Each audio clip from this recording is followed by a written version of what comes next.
siang sahabat Infokom, kabar sekolah kembali menyapa Anda dengan beragam informasi unik, menarik, dan informatif. Bersama saya, Kayla Aulia, berikut informasi utama kami hari ini.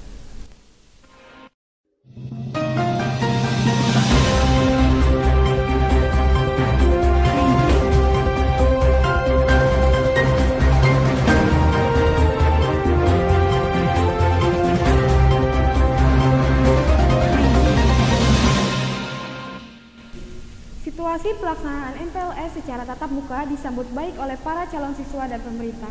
Berikut liputannya untuk Anda. MPLS bertujuan untuk pengenalan awal peserta didik baru di lingkungan sekolah yang baru. Sekolah Menengah Kejuruan SMK Infokom Bogor telah menggelar masa pengenalan lingkungan sekolah secara tatap muka dengan protokol kesehatan yang ketat. Kalau kalian sholat tetap kalian dirikan, bisa bersosialisasi dan memperbanyak teman. Lebih banyak teman dan mengenali guru-guru di sini. Kegiatan yang saya senangi adalah sholat duha bersama teman-teman. Pelaksanaan masa pengenalan lingkungan sekolah untuk tingkat SMK sederajat sejauh ini masih berjalan dengan lancar, di mana pelaksanaan MPLS berlangsung selama 4 hari dan diwajibkan kepada seluruh peserta didik baru tidak lagi canggung terhadap lingkungan sekolah saat melaksanakan aktivitas belajar mengajar. Hal ini juga menjadi modal dasar bagi para peserta didik baru untuk lebih mengenal poin sekolahnya.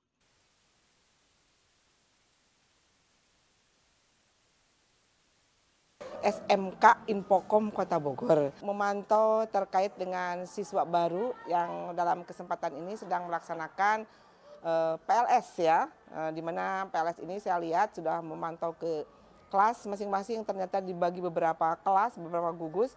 Ini keren banget, kelas 10-nya banyak di sini.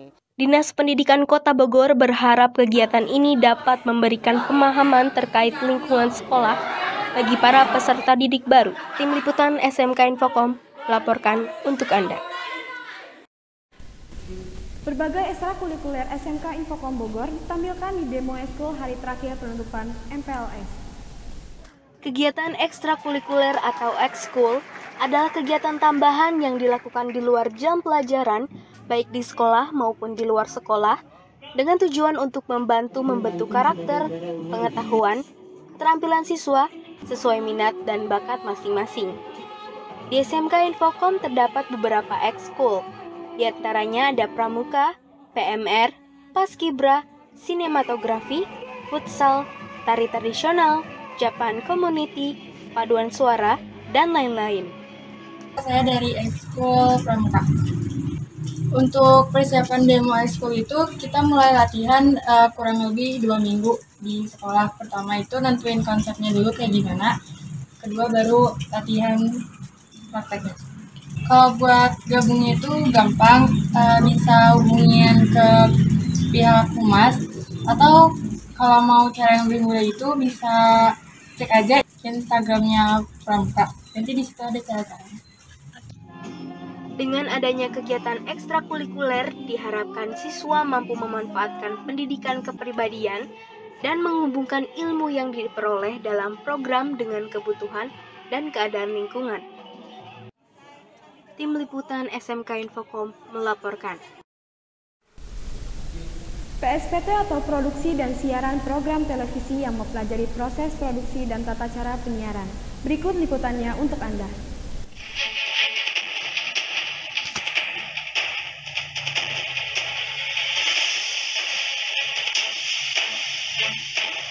Masih seputar Hari Kemerdekaan Indonesia, puluhan anggota Paskibra terpapar virus COVID-19. 20 anggota Paskibra Kabupaten Gunung Kidul terkonfirmasi positif COVID-19 usai melaksanakan tugasnya.